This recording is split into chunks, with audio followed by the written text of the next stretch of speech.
What's up guys, MurderInc here, back with another Raid Shadow Legends video. Today I am doing the long-awaited Hegemon Champion Spotlight video. This did get put on hold because while I was making the first video I ended up pulling a second Hegemon.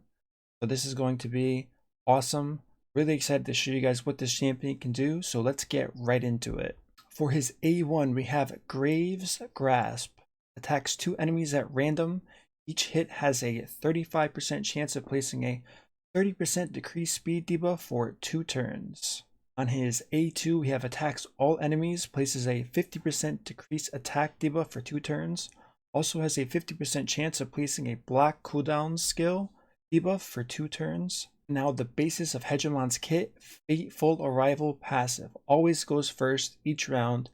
Multiple Hegemons are in a battle. The Hegemon with the highest speed will move first, followed by the next highest, and so on. The aura Hegemon provides is a 19% increased crit rate in all battles. Now, just to mention everything, he is a Knight Revenant legendary, attack based. All of his skills do scale off of attack, and I must say they scale extremely well. Let's get into how I built my Hegemons, some other possible builds you can have. I personally put both of my Hegemons in full damage gear, savage gear, didn't focus too much on accuracy, wasn't that worried about placing the debuffs in high accuracy type content like Platinum Arena. Even though the accuracy is a bit low on both of the Hegemon that I do have, it still does land surprisingly more often than you would suspect, so you don't need a crazy amount of accuracy unless you want it to consistently land. So for the first Hegemon, I have 41,000 health, 5,500 attack, 1,400 defense, 167 speed, 97 crit rate, 258 crit damage, and 111 accuracy. For the second Hegemon, I have 40,000 health, 4,500 attack, 174 speed, 100% crit rate, 248 crit damage, and 117 accuracy. The masteries I chose to give both of my Hegemon were the typical one-shot build. I did go with the support tree just for that extra boost on placing a debuff. Not really needed, but I didn't see that much value in the defense tree. Going for a champion that's just a complete one-shot.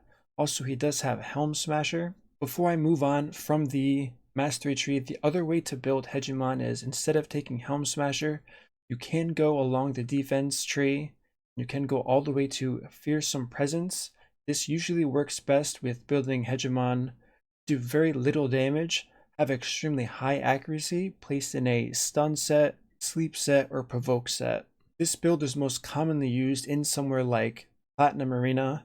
However, if you did want to use Hegemon for dungeon progression, he can absolutely help you out CC wise since he does always go first. Now let's test Hegemon where he shines.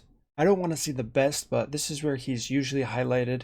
In Arena, this is a really fun team to run. As you can see here, I have Zavi Elite providing me with a increased attack in all battles bonus, as well as Sandlash Survivor to hopefully, in case there is any type of counterattack going on here, we can get the Sandlash Survivor's passive to proc, making the team survive. So let's jump right into it and see what we can do here. Obviously, as mentioned, we will go first regardless of the speed, which is why you can see all of the turn meters are very low on every champion except for both of my Hegemon. Let's start off with Crippling Cold. There's the first one. Now we have the second one going on. I also like Sandlash Survivor because, granted, I have enough accuracy for this to work. This will take away Skullcrown's Unkillable. As we can see there, it was resisted. Now we'll just poke down this Tormin.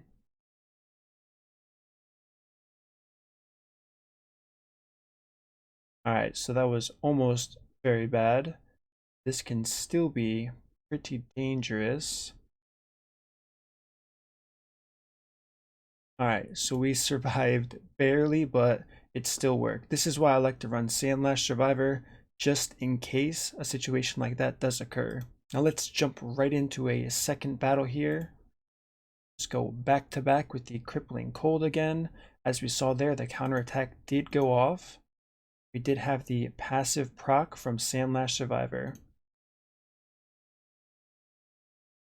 easy wins, and I have to tell you guys, this is so much fun to run. Now the question often comes up, well, outside of arena, what can this champion do? Initially, I really didn't see anyone cover his strengths or weaknesses outside of the arena, but pretty much pinned and labeled him as an arena only champion since he did offer the ability to always go first. It definitely had a lot to do with him being released during a speed meta in the arena. So based on that information alone, clearly the first place he was ever tested was the arena. So I completely understand that. It does have tremendous value outside of the arena, however. I'm going to show you how he does in a Dragon 20 run. One thing I like about him a lot is other champions do have an increased crit rate to all battles aura. If you're running a team like I am where you're using 2 royal guards, this really takes a lot of pressure off of you gear wise, trying to get the most amount of crit damage into your royal guards or attack if you do want benefit from their A1 and A3. So now I can lower that crit rate requirement, focus more on crit damage, attack, even health if I need survivability, and I can just step right on through. Let's let this go on auto, see how we do. He does do a fair bit of damage. Unfortunately, he will never get the full benefit of a defense down and weaken since he's always going first. You can choose to build him a bit fast, so even though he is going first, he will cycle through his cooldowns a lot quicker if you decide to build him with 200 speed, 220 speed. As mentioned before, you can also put him in a stun set for progression, which absolutely helps a ton since, like I've mentioned, he is always going first in each round. So having the ability to stun the champion, possibly making him quick enough to go multiple times, just gives you that many more chances to CC the entire wave, protecting your team that much more in any type of progression scenario. This is also one of the reasons why he really shines in a place like Faction Wars, due to the high amount of damage Faction Wars does to your team. As we can see here, Hegemon did 1,000,000 damage, the same amount of damage the enemy max health Royal Guards did, compared to Dracomorph's 380,000 and obviously Arbiter's 169. Although it really hasn't been covered a ton in most videos, I do want to say that Hegemon not only is good in dungeons, but in your kind of like chore dungeons, as I like to call them, the Potion Keeps and the Minotaur, Hegemon can really shine here. Since they're always going first in the rounds and they can be built to deal a high amount of damage, they're very quick at clearing the waves.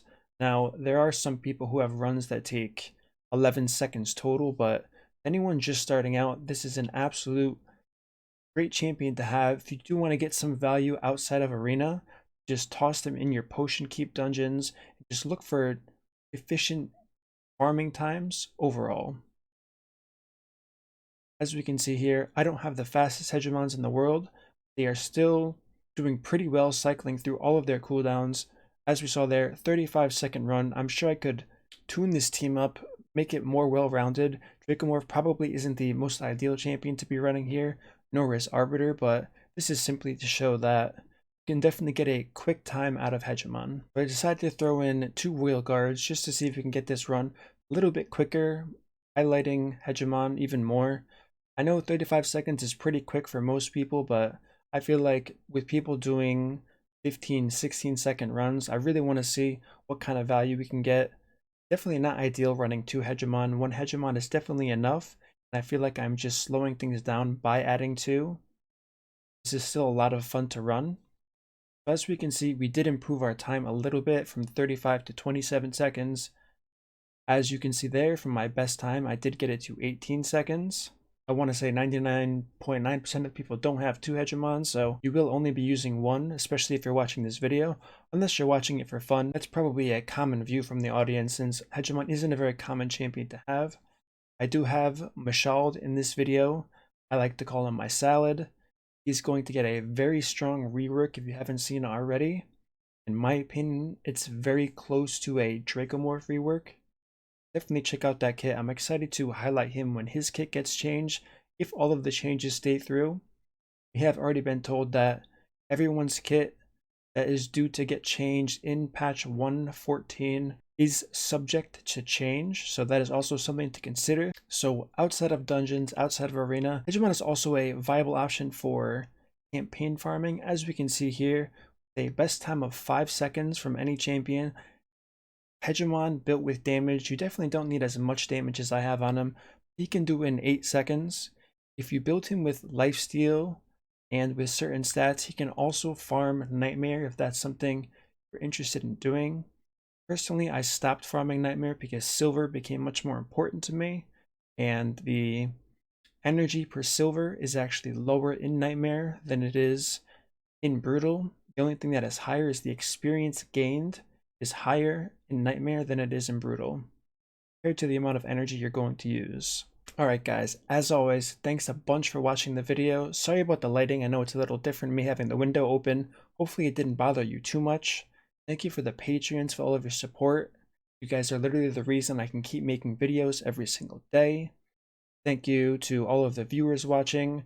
Hope to catch you guys on Twitch soon. I know I haven't been on Twitch as much lately. I'm definitely going to start streaming more and more often from now on.